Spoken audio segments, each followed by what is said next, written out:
I've watched plenty of horror movies with intruders in them. People that go into other people's homes to do something bad, whether it's to rob them or kill them or taunt them or something. It's always very, very scary and unnerving because thinking about someone coming into a place that you hold sacred and feel safe is really, really scary. Most people are not ready for anything like that. You know, I have guns in my house and stuff like that because I'd like to be prepared for if I ever did get an intruder to defend my family. And I've had to do that before.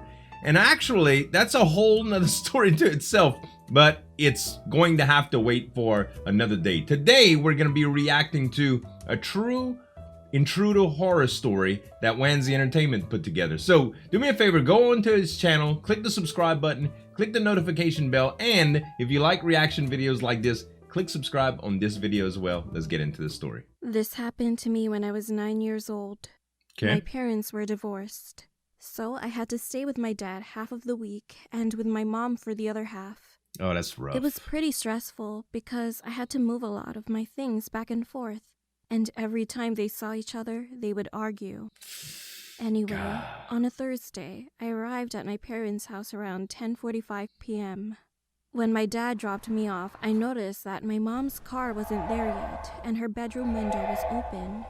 Now, why would your dad just drop you off at your mom's house when you were 9 years old without mom being there? Like, that's not a bitter husband. That's an irresponsible parent in my book.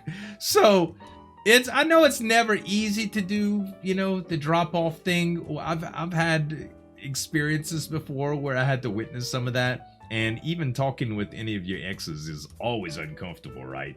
But there's kids involved. You gotta kind of draw the line somewhere and do what you're supposed to do. And dropping somebody off at a dark house ain't cool, man. But I didn't think much of it at the time. I started to make my way to the kitchen because I wanted a snack before going to bed. Then I saw my mom in the kitchen, chopping something. I thought she said her mom was I not there. immediately greeted her, but she didn't respond. I thought she was messing with me or she was sleepwalking because she was already in her pajamas. That ain't mama. So I came closer to her. The music. I couldn't see her face because of her long hair, and her skin was much paler than usual. Oh no. I tapped her on the shoulder, and she slowly turned around. At that moment, I could definitely see that wasn't my mom. Right. She was grinning from ear to ear. Oh my and God. She wasn't chopping vegetables. She was chopping Was she her chopping mom? own fingers. At first I thought she was chopping mama up or something, but chopping her own fingers? What the hell? Blood was dispersed everywhere. Oh! Screaming, I ran upstairs to my room, shut the door, and hid in my closet. However, the woman followed behind me quickly, and I could hear my bedroom door open. Oh Through my the God. crack, I could see that she was holding a knife and her hands were gushing out blood. I quickly locked my closet, but I think that the woman must have heard it. As soon as I locked it, she ran towards the closet. She tried to open it, laughing maniacally, and soon her laughter turned to screams. What the I hell? thought I was going to die, so I just sat in the corner and cried. And I started thinking about all my memories with my parents and how much I took our time together for granted. Oh my Then, God. all of a sudden, I heard my mom's car pulling up in the driveway. When Mom came inside, she Scream, saw the girl. blood in the kitchen. She panicked and started calling out my name. The woman quickly escaped through the window as soon as she heard my mom's voice. After taking a couple of minutes to Wow. gather composure, I ran outside and saw my mom coming up the stairs.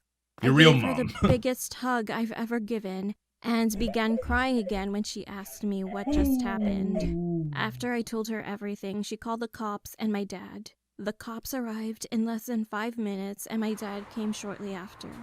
They tried looking for the woman, and since she left blood all over the house, they managed to identify her. Well, yeah. It turned out that she escaped from a mental facility, then found my mom's house and What? sneaked in. She was arrested a week later, and she was in jail for a year for breaking into her house and then put back in the mental facility.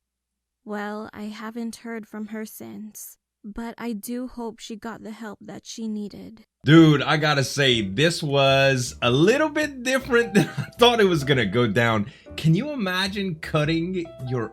Why would you cut your own fingers? I don't even know. I mean, she was clearly off her rocker, and unstable people are unstable. I told you before that I had a story about that, and I have another story about somebody that was really, really unstable. That was probably the scariest thing that ever happened to me in my life.